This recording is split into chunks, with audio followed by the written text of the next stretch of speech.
نحمده ونستعينه ونستغفره ونستهديه ونعوذ بالله من شرور أنفسنا ومن سيئات أعمالنا من يهده الله فلا مضل له ومن يضلل فلا هادي له وأشهد أن لا إله إلا الله الملك الحق المبين وأشهد أن سيدنا محمدًا عبد الله ورسوله صلوات الله على محمد وآله وأصحابه وأتباعه وأمته أجمعين. يا أيها الناس اتقوا ربكم الذي خلقكم من نفس واحدة وخلق منها زوجها وبث منهما رجالا كثيرا ونساء واتقوا الله الذي تساءلون به والأرحام إن الله كان عليكم رقيبا. أما بعد فإن أصدق الحديث كتاب الله وخير الهدي هدي سيدنا محمد صلى الله عليه وسلم وشر الأمور محدثاتها وكل محدثة بدعة وكل بدعة ضلالة وكل ضلالة في النار. حمد و ثنا و ستایشی بێپایان لە بۆ ئەڵڵاه، درود و سەڵاو بڕژێ بەسەری گیانی پێغەمبەری بەسۆزمان محەممەد الموستەفا صلی الله عليه وسلم و هەروە خێزانەکانی و منداڵەکانی و یار و یاوەرانی و سەرجەم ئیمانداران و موسڵمانان. کێ بەسۆزە بۆ دایکان و باوکان و گەنجان و خوشکان و منداڵان محەممەد الموستەفا صلی الله عليه وسلم؟ کێ بەسۆزە بۆ هەژاران و نەداران و بێباوکان محەممەد الموستەفایە صلی الله عليه وسلم؟ کێ بەسۆزە بۆ قەرزارەکان، بۆ دەردەدارەکان، بۆ ئەوانەی هەمیانەیە، بۆ ئەوانەی کێشەیانەیە، تەنها محەممەد الموستەفایە صلی الله عليه وسلم؟ کێ خەمخۆری پیرەکانە، کێ خەمخۆر و بەسۆزە بۆ خەڵکان محەممەد الموستەفایە صلی الله عليه وسلم؟ کێ بەسۆزە بۆ دارەکان، کێ بەسۆزە بۆ ژینگەکان، کێ بەسۆزە بۆ ڕوحلەبەرەکان؟ تەنها محەممەد الموستەفایە صلی الله عليه وسلم. بەڕێزان، خوای گەورە و میرەبان لە قورئانە فەرمێ: وما أرسلناك إلا رحمة للعالمين. ئێمە تۆمان نەناردووە تەنها بە ڕەحمەت نەبێ بۆ هەموو جیهانیان. بۆیە من پێم خۆشە لە وتاری ئەمڕۆماندا باسی هەندێ لە ڕەحم و سۆزی پێغەمبەری خواتان بۆ بکەم صلی الله عليه وسلم، بە ئومێدیەوەی کە ئینشاء الله تبارەک وتعالى هەمووانمان سوودی لێ ببینین. یەکەمیان، پێغەمبەر صلی الله عليه وسلم بەسۆزە بۆ ئومەتەکەی لە یاسا و دەستوورەکاندا. بەڕاستی دەستوری ئیسلام بنیادنراوە لەسەر سۆز بۆ ئەو کەسانی کە خاوەن تەکلیفن. خوای گەورە و میرەبان لە قورئانە فەرمێ: لا يكلف الله نفسا إلا وسعها. خوای گەورە داوا لە هیچ کەسێ ناکە و تەکلیف ناخاتە سەر تەنها بەقەدەر توانای خۆی نەبێ. ئەم سۆزی خوای گەورە و میرەبان بە ئومەتی پێغەمبەری خوا صلی الله عليه وسلم لەبەر فەضڵ و گەورەی پێغەمبەری خوایە صلی الله عليه وسلم، چونکە پێغەمبەری خوا بەسۆزە بۆ ئومەتەکەی. خوای گەورە و میرەبانیش پێی خۆشە لەگەڵ ئومەتەکەیە بەسۆز بێ بۆ ئەوەی دڵی محەممەد الموستەفا صلی الله عليه وسلم خۆش بێ. بناغەی فەرمانەکان و ڕێگرێکان لەو کار و بارانە نییە کەوا گرانی لەسەر ئومەتی محەممەد الموستەفا و لەسەر خەڵکی دروست بکە، بەڵکو بۆ ئەوەیە کەوا خواردنە ڕوحیەکان بێت و لە ساغی بێ بۆ جەسەدەکان. هەرچتێ خوای گەورە فەرمانی کردبێ کە ئومەتی محەممەد الموستەفا بیکە بۆ ئەوەیە غیزای ڕوحی وەرگرین و بۆ ئەوەیە لاشەمان ساغ بێ، نەک بۆ ئەوە بێ کە خوای گەورە و میرەبان ئومەتی محەممەد المصطفى بچەوسێنێتەوە. عن جابر بن عبد الله قال كان رسول الله صلى الله عليه وسلم في السفر فرأى زحاما ورجلا ظلل عليه فقال ما هذا؟ فقالوا صائم. فقال ليس من البر الصوم في السفر. رواه البخاري. جابری کوڕی عەبدوڵڵا فەرمێ پێغەمبەری خوا صلی الله عليه وسلم لە سەفەردا بوو، لەو کاتەدا قەرەباڵغیەکی بینی. پێغەمبەری خوا صلی الله عليه وسلم خۆمی خۆی نییە، خەمی ئومەتەکەیەتی بزانین ئەم ئیزدیحامە و ئەم قەرەباڵغیە چییە. پێغەمبەری خوا صلی الله عليه وسلم چوو بۆ لایەن، تەماشای کرد قەرەباڵغیان کردووە لەسەر کابرایەک، سێبەرێکیان بۆ کابرا دروست کردووە بە شتێک. دیارە کابرا زۆر بێتاقەت بوو، زۆر بێهێز بوو. پێغەمبەری خوا صلی الله عليه وسلم فەرمووی ئەمە چییە؟ بووە چواردەوتان لێگرتووە و بۆ سێبەرتان بەسەرا کردووە؟ وتیان ئەی پێغەمبەری خوا صلی الله عليه وسلم ئەمە لە سەفەردایە و بە ڕۆژووە، بەهۆی بە ڕۆژوو بوونەکەی و سەفەرەکەی ماندوو بووە و توانای لێ بڕاوە. پێغەمبەری خوا فەرمووی لە کارێکی باش نییە، لەیسە من البر، لە چاکەکان نییە کە ئینسان لە سەفەردا بە ڕۆژوو بێ. واتە بۆت هەیە بە ڕۆژوو بی، بۆ تیژەیە بە ڕۆژوو نەبی، بەڵام کاتێ زۆر ناڕەحەت ئەبی بە ڕۆژوو مەبە. ئەوە ڕەسوول اللهی ئەکرەمە صلی الله عليه وسلم دڵسۆزی خۆی، خەمی خۆی، ڕەحمەتی خۆی بۆ ئومەتەکەی دەرئەبڕێ و کاتێ قەرەباڵغیەک ئەبینێ پێغەمبەری خوا مرتەح نابێ لەو قەرەباڵغیە نەپێچێتەوە. ڕەحمەتی پێغەمبەری خوا صلی الله عليه وسلم بأمته. بابزاني سوزي بيغمبري خواه صلى الله عليه وسلم بو أمتكي چيا. عن عبد الله بن عمر أن رسول الله صلى الله عليه وسلم تلا قول الله عز وجل رب إنهن أضللن كثيرا من الناس فمن تبعني فإنه مني ومن عصاني فإنك غفور رحيم. وقال عيسى عليه السلام إن تعذبهم فإنهم عبادك وإن تغفر لهم فإنك أنت العزيز الحكيم. فرفع يديه وقال اللهم أمتي أمتي، وبكى رسول الله صلى الله عليه وسلم. فقال الله عز وجل يا جبريل اذهب إلى محمد صلى الله عليه وسلم وربك أعلم فاسأله ما يبكيك. فأتاه جبريل عليه السلام فسأله فأخبره رسول الله صلى الله عليه وسلم بما قال وهو أعلم. فقال الله يا جبريل اذهب إلى محمد صلى الله عليه وسلم فقل إنا سنرضيك في أمتك ولا نسوءك. رواه مسلم. أفرمي عبد الله كري إمام عمر أفرمي كاتب بيغمري خواه صلى الله عليه وسلم آياتي إخوانه ربي إنهن أضللن كثيرا من الناس.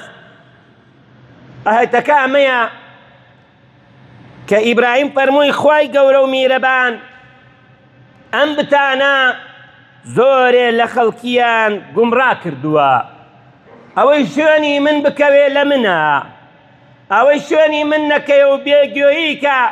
إبراهيم بيغمبر دعاء شريان ليناكا، دعاء شريان ليناكا فرميتي فإنك غفور رحيم. أوا بيقومان خواي قولو ميربان تولي خوشبوي ميرباني واتا أوي شوني مكوي هل يخوش با أوي شوني مناكوي هل يخوش با. شو كان نيفرمو تو عزيزي تولي راباسي شديد العقاب فرمي فإنك غفور رحيم خواي قولو تولي خوشبوي ميرباني. وهروها پیغمبری خواه صلی الله عليه وسلم آياتي خوانوا إن تعذبهم فإنهم عبادك وإن تغفر لهم فإنك أنت العزيز الحكيم. عيسى پیغمبر فرموي پروردگارا اگر تو سزایان دی خو بندیتون، خو اگر لیان خوش بی او بیگومان پروردگارا هر توی زالی کار بجه و کار درست. عزیز واتا قوه و هیزک که هیچ قوه و هیزک برانبری ناتوانه بگریتوا. خوای گەورە میرەبان قودرەتی خۆی بەکارهێنا هەموو جیهانە بێتە زەڕێک لە بەردەمیە، تۆسقاڵێک لە بەردەمیە. بەڵام بۆ ئەم هەموو کوشتن و بڕینە لە وڵاتانی مسلمانانە هەیە و خوای گەورە و میرەبان نابینین بە شێوازێکی ئاشکرا لەسەرمان بێتە وەڵام دوو هۆکارە. هۆکاری یەکەمان خۆمان شیاوی ئەوە نیمان خوای گەورە و میرەبان دیفاعمان لێکا. هۆکاری دووەمیان ئەوەیە کەوا خوای گەورە تاقید ئەکاتەوە و هۆکاری سێمیان ئەوەیە بۆی پلەی بەرزیان لە باشتی بەرینا دەستکەوێ. واتە مسلمان سەرکەوت ئیحدە الحوسنەیەینە، سەرکەوت هەر سەرکەوتنە، سەریش نەکەوت هەر سەرکەوتنە، چونکە سەرکەوت لە دنیا سەرەکەوێ، سەریش نەکەوت شەهید ئەبێ و بۆ قیامەت ئەبێ. ژیانی ئینسانی مسلمان ئەوەی خۆشە دووسەرەیە، هەم لایەنی بەڵاکان هەر تاقیکردنەوەیە، هەم لایەنی خۆشیەکان هەر تاقیکردنەوەیە. یعنی بە هەردوو ڕووەکەیە ئینسانی مسلمان قازانجێتی مادامەڵێ ئەشهەدو ئەن لا ئیلاهە ئیلا الله و ئەشهەدو ئەنە محەممەدەن ڕەسوول الله. ئەفەرمێ کاتێ پێغەمبەری خوا صلی الله علیه وسلم ئەم دوو ئایەتەی خوێندەوە و سۆزی ئیبراهیم پێغەمبەر بۆ شوێن کەوتوانی بۆ دەرکەوت و سۆزی عیسا پێغەمبەری بۆ شوێن کەوتوانی بۆ دەرکەوت، ئایا پێغەمبەری خوا صلی الله علیه وسلم هەروە بڕا و هیچ نەکا فەڕەفع یەدەیه. پێغەمبەری خوا صلی الله علیه وسلم هەیە ئەڵێ دەست بەرز مەکەرەوە بۆ ئاسمان. ئەی بۆ پێغەمبەر صلی الله علیه وسلم بۆ دەستی بەرز کردوتەوە؟ ئەی بۆ کوێی بەرز کردوتەوە؟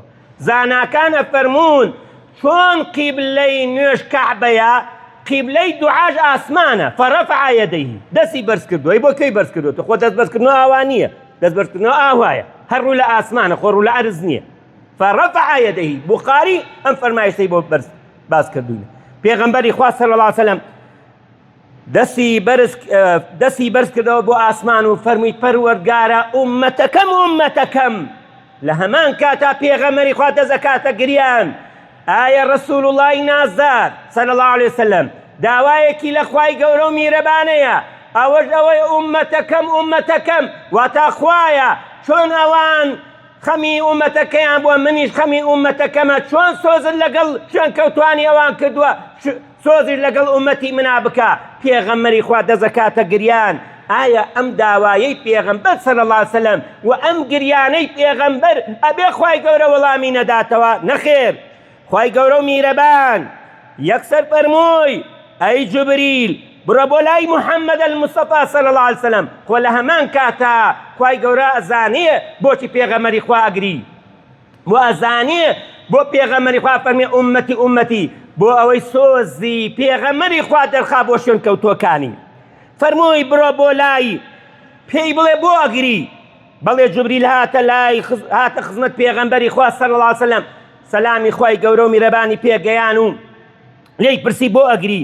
پێغەمبەری خوا صلی الله علیه وسلم فەرمووی لەبەر ئەمە ئەگریم. ئەنجارە فقال الله خوا فەرمووی ئەی جوبریل، دیارە جوبریل هاتە لای پێغەمبەری خوا صلی الله علیه وسلم پرسیارەکانی لێ کردو چووە خزمەت پەروەردگار. ئەنجارە فەرمووی ئەی خوای گەورە و میران لەبەر ئەمە ئەگری. ئەم هاتون و چوونە خۆ خوا ئەزانێ بەس گەورەی پێغەمبەری خوا دەرەخا و سۆزی پێغەمبەری خوا بۆ ئومەتەکەی دەرەخا. فەرمووی بڕۆ لای پێی بڵێ بێگومان ئێمە سەبارەت بە ئومەتەکەی دڵخۆشی ئەەکەین و دڵناخۆشی ناکەین. واتە هەر داوەکارێکت هەیە بۆ ئومەتەکەت لە لای ئێمە جێبەجێیە. ئەی گەنجە خۆشەویستەکان، ئەی دایە بەڕێزەکان، ئەی خوشکە ئازیزەکان، ئەی مناڵە چاوگەشەکان، دەتەماشای ئەم پێغەمبەرەکەن صلی الله علیه وسلم چەندە بەسۆزە، چەندە خەمخۆرە، چەندە خەمی ئێمەیەتی. ڕەحمەتی پێغەمبەری خوا صلی الله علیه وسلم بۆ تێکڕای خەڵکی. ئەبی موسای ئەشعەری فەرمێ پێغەمبەری خوا فەرمووی صلی الله علیه وسلم ئیمانتان نییە و ئیمانتان تەواو نییە هەتا سۆز لە نێوانی یەکتریدا نەنوێنن. سۆز وەکو چی؟ ئێستا بێمەعاشیە، خەڵکێ وەزعی باشە، ئەی چۆنە بێ یارمەتی براکەی نەدا، یارمەتی خوشکەکەی نەدا، یارمەتی دایکەکەی نەدا، یارمەتی هاونیشتیمانەکەی نەدا. ئەمە سۆزە. ئەبی موسای ئەشعەری فەرمێ پێغەمبەری خوا فەرمووی ئیمانتان تەواو نییە هەتا سۆز نەنوێنن لە بینی یەکتریدا. پێغەمبەری خوا صلی الله علیه وسلم فەرمووی خەڵکەکە وتیان ئەی پێغەمبەری خوا ئێمە هەموومان بە سۆزین. پێغەمبەری خوا فەرمووی من مەبەستم ئەوە نییە یەکێکتان دڵسۆز بن بۆ یەکێکتان، یا مێردێک دڵسۆز بێ بۆ خێزانی هەردوو معناکە ئەگەێنێ، یا هاوڕێیەک دڵسۆز بێ بۆ هاوڕێکەی، بەڵکو مەبەستم ئەوەیە سۆزتان بۆ تێکڕای خەڵکی هەبێ، سۆزتان بۆ تێکڕای خەڵکیە بێ هەتا لە هەنێک کاتە دروستە سەدەقە بدەیتە ئینسانی کافریش بەڵام زەکات نا. ئەوە ڕەحمەتی عامە کە پێغەمبەری خوا صلی الله علیه و سەلەم هێناوێتی بۆ شوێنکەوتۆکانی و بۆ ئومەتەکەی. یەکێکی کە لەوانە ڕەحمەتی پێغەمبەری خوا صلی الله علیه و سەلەم بۆ لاوازەکان، بۆ بێوەژنەکان، بۆ هەژاران. ئەبی هورەیرە فەرمێ پێغەمبەری خوا فەرمووی ئامۆژگاریتان ئەکەم کە ئامۆژگاری یەکتر بکەن کە باش بن لەگەڵ ئافرەتانە. ئامۆژگاریتان ئەکەم، ئەمە وەسیەتی ڕەسوول الله ئەکرەمە عەلەیهی الصەلاة وەسەلام ئیستەوصەو بالنساء خەیڕا. ئامۆژگاریتان ئەکەم ئامۆژگاری یەکتر بکەن سەبارەت بە ئافرەتان، چاکەکار بن لەگەڵ ئافرەتانە، چونکە پێغەمبەری خوا زانی ڕۆژێ دێ کە خەڵکی ئافرەت ئەچەوسێنێتەوە، ئافرەتەکە ماندوو ئەبێ و قوڕ بەسەرێکە ئەکێشێ، بەڵام دێ لە وەرەسەدا ئافرەتەکە بێبەش ئەکا، سیارەی ئاخر مۆدیل و مۆبایلی ئاخر مۆدیل بۆ مناڵەکەی ئەکرێ، بەڵام کچەکەی زرتەی چاوی دێ. بڕواتان هەبێ ڕێکخراوی ئافرەتان دروست بووە لە زوڵمی پیاوانە، لە زوڵمی نەک پیاوانە، لە زوڵمی خەڵکی مزگەوتانە. نوێژخوێنەکانمان، حاجیەکانمان، ناڵێم هەمووی، عومرەکارەکانمان، ئەمە ڕەخنەیە لە خۆمان بۆی خۆمان چاکەین، زوڵم لە ئافرەت دەکەین، بۆیە ئەوانی ژانا بۆ ئەو شوێنە نابن و ڕێکخراوانێکی ناشەرعی دروست دەکەن. من مەبەستمە و ڕێکخراوانە نییە کە بە پێی یاسای قورئان و فەرمایشتی پێغەمبەری خوا ئەجوڵێنەوە، هەمووی ناڵێم، بەڵام ڕێکخراوانێکێ دروست بووە، هەندێکی بۆ پارە و بۆ پلەی دنیایە، هەندێکیشی پیاوەوە نە زوڵمی لێ کردووە لە ئەزمەتە هانا بۆ ڕێکخراوێکی ناشەرعیە بە. سەفانی کوڕی سەلیمە فەرمێ پێغەمبەری خوا فەرمی ئەو کەسەی کارەکە ماندووە بێ ئیژەکە بۆ بێوژنەکان، بۆ هەژارەکان، تۆ تەماشاکە، ئەی ئەو کەسانەی یارمەتی مناڵێکی بێ باو گەدەی، ئەی ئەو کەسانەی یارمەتی بێوەژنێک ئەدەی، ئەی ئەو کەسانەی یارمەتی هەژارێک ئەدەی، ئەزانی تۆ چی پلەیەک دێ کەالموجاهد فی سەبیل الله، وەکو ئەو کەسە وایە کە جیهاد و تێکۆشانەکە لە پێناوی خوادا، نەک ئەوەنە، یان وەکو ئەو کەسە وایە کە هەموو ڕۆژەکانی دنیا بە ڕۆژوو بێت و هەموو شەوەکانی شەو نوێژ بکە.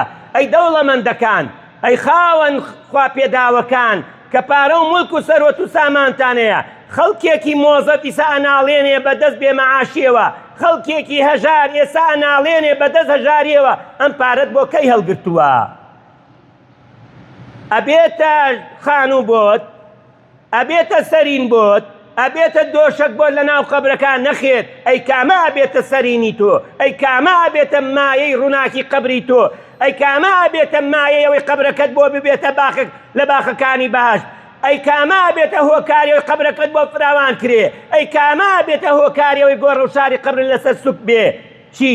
بەخشین لە پێناوی خوا بە بێوەژنان، بە بێباوکان، بە نەخۆشان، بە هەژاران. پلەت وەکو موجاهید وایە. ئەو سەحابە بە ڕێزانی شەو ڕۆژ لە خزمەت پێغەمبەری خوادا بوون، جیهاد و تێکۆشانیان نەکرد، یان ئەوانەیان کەوا شەو نوێژێ کرد و ڕۆژەکەی بە ڕۆژوو ئەبوو. ڕەحمەتی پێغەمبەری خوا صلی الله علیه وسلم بۆ گونەهباران. ابن عباس فەرمێ پێغەمبەری خوا فەرمووی هەر کەسێ عیب و عاری برای مسلمانی داپۆشێ، خوای گەورە و میرەبان عیب و عارەکەی لە ڕۆژی قیامەتا داپۆشێ. هەر کەسێ عیب و عاری برای مسلمانی دەرخاو لە ناو خەڵکا باسی کا لە تۆڕی کۆمەڵایەتی، ئەم تۆڕی کۆمەڵایەتی قوڕی کرد بەسەری خەڵکە، ئەمە ئەوەی کوشت، ئەوە ئەوەی کوشت، ئەم ژنە خیانەتی لە مێردەکەی کرد، ئەم پیاوە ژەهری داوە مێردەکەی، ئەم مناڵەت دایکی کوشت. کاکە وازی لێبێنە لە ئیعلامە باسیەکەی ڕەواجی پێدەی، لای خەڵک ئاسانی یەکەی، وەکو مریش فرۆشتن و مریش سەربڕینی لێهاتووە. چەند کەس لەم ڕۆژانە کوژرا، ڕۆژ نییە 6-7 کەس نەکوژری. ئەمەنە بازەکرێ لە ناو خەڵکە سەهلە بێ. ئەوە کەی ئیعلامە، ئەوە کەی خزمەتە بە مرۆڤایەتی. وەڵا لە ئەمریکا دوو کەس خۆی کوشت، خۆی کوشت نازان بڵێم چی، لە ئەمریکا و کوردستان لەکوێ، وەڵا ئەمەوە بیشارەوە باسی مەکە، لای خەڵک ڕەواجی پێمەدە. مامۆسای ئاینی هەبوو باسی شوێنی ئەکرد، ئەیت بڕۆن لە فڵان شوێن زینا ئەکرێ و لە فڵان شوێن ئەمەی وایە ئەوەی وایە، دوای هەنێک گەنج ئەڕۆی ئەم مامۆسا بۆی کەش بەکرد لە مینبەرەکە شوێنەکەی بۆ کەش بەکرد ئەڕۆی ئیشەکەیە کرد. نابی هەنێشت دەیە لە ئیسلامە ئەوەیە دایپۆشی. ڕەحمەتی پێغەمبەری خوا بۆ غەیری موسڵمان. عەبدوڵای کوڕی ئیمامی عومەر ئەفەرمێ لە یەکێ لە غەزاکانە پێغەمبەری خوا صلی الله عەلەیهی وسەلەم بینی ئافرەتێک کوژراوە، ئافرەتەکە هەرچەند کافریش بوو. پێغەمبەری خوا زۆر زۆر تووڕە بوو، ئینکاری کرد، فەرمووی بە هیچ شێوازێ مناڵ و ئافرەت مەکوژن. ڕەحمەتی پێغەمبەری خوا صلی الله عەلەیهی وسەلەم بۆ حەیوانات.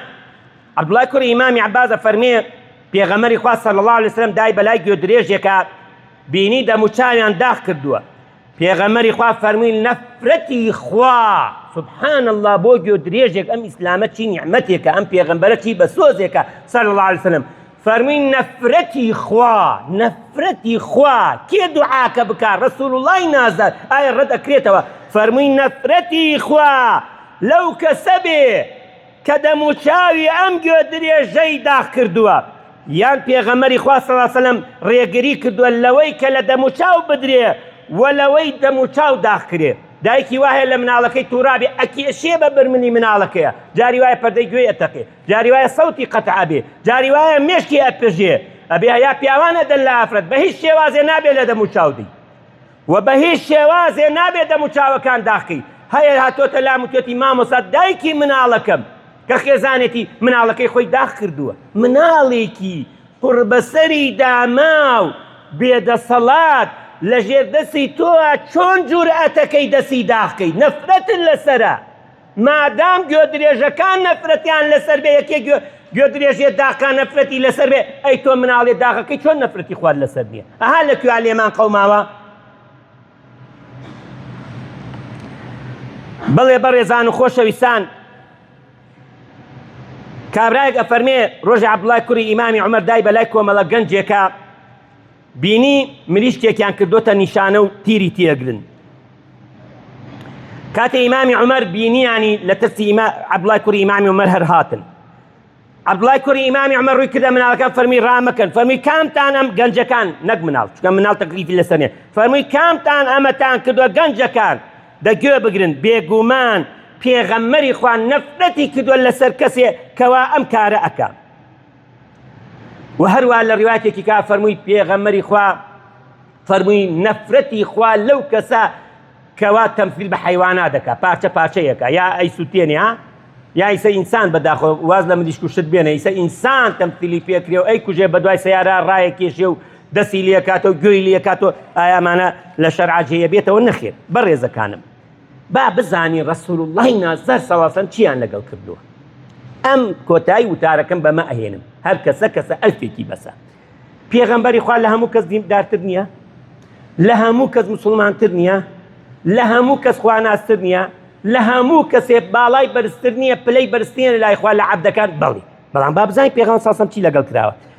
ئەفەرمێ پێغەمبەری خوا نوێژی ئەکرد، عیب نەبێت کە مەڕ بێچووی ئەبوو، ئەهاتن هاوڕێ مناڵەکە، هاوڕێ مناڵەیە، هاوڕێ مناڵەکەیان ئەکرد بەسەر شانی پێغەمبەری خوادا صلی الله عەلەیهی وسەلەم لە کاتێکە پێغەمبەری خوا نوێژی ئەکرد.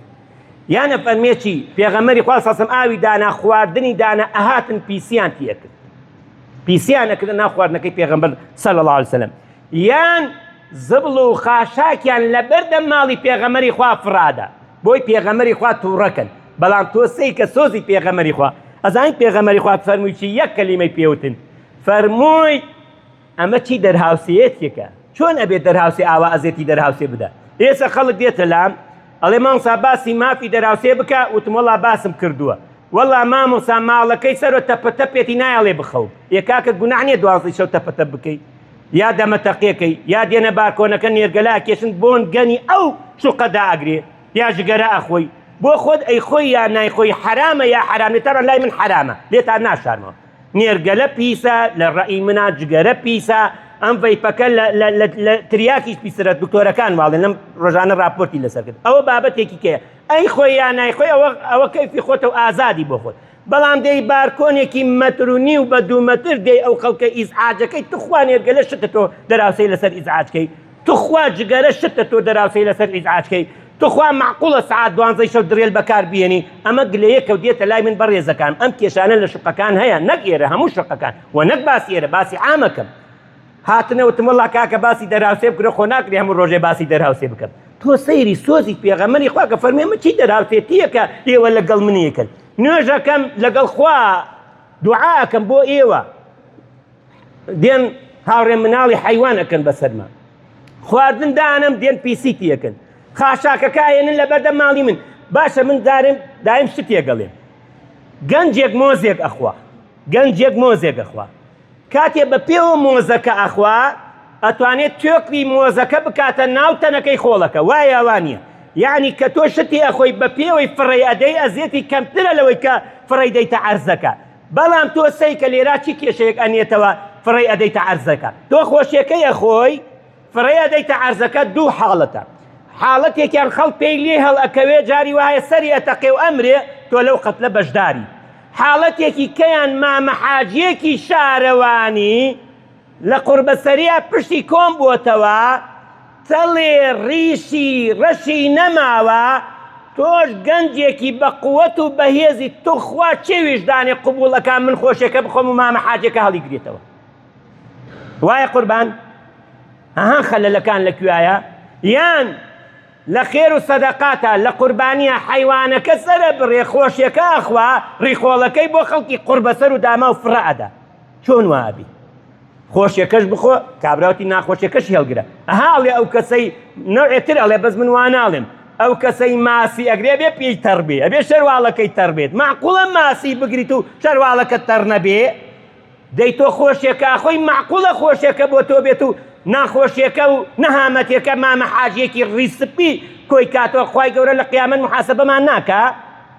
بە ئومێدەوەی خوای گەورە لە منیش خۆش بێت و لە ئێوەش خۆش بێ. یا ڕەبی خوای ڕەحمان لێکیت و لە گونامان خۆش بیت و بە باشی بەریدمان شادکەیت و شیفای نەخۆشەکانمان بدەیت و لە مردوەکانمان خۆش بیت و خوای گەورە و میرە هەموو قسەکانمان، هەموو تووڕەبوونەکانمان، هێمنیەکانمان، پێکەنینەکان و دانیشتن و هەسانەکانمان هەمووی دڵسۆزی بێ بۆ ئومەتی پێغەمبەر فاسڵم، هەمووی لەبەر ڕەزامەنی خوا بێ، هەمووی بۆەوە بێ هەمووانمان بڕۆینە باشی بەرینەوە تێکرا و پێکرا.